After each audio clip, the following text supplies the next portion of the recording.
Dad, put on your gear na. Oh, ka?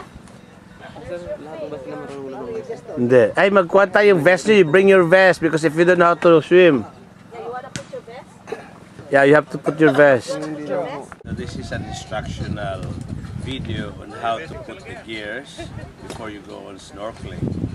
Actually, it is advised that those who would be snorkeling should know how to swim. Diba? Dapat marunong mag-swimming. But in our case, our swimming skills are very limited. So we have to put a life vest.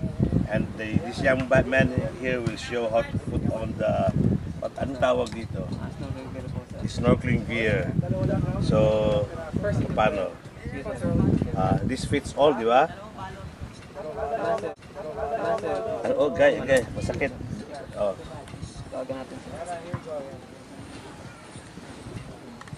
I know I had scuba diving for swimming in college. It's been years.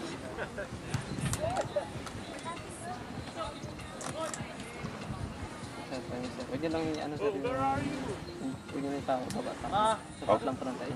Ha? Itong extra. Okay lang sir, masigit pa rin. Na okay lang. Yung ilong ipasok. So the nose should go. Ako sir, ito ang kakalitin sir. Dito lang ako kayo mag... I cannot breathe. Hindi ko makahinga. Dito sa ano sir, sa bibig. So, saan? Sa mouth sir.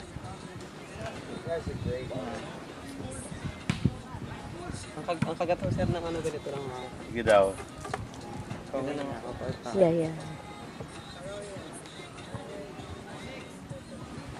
Yan, ganyan na sir.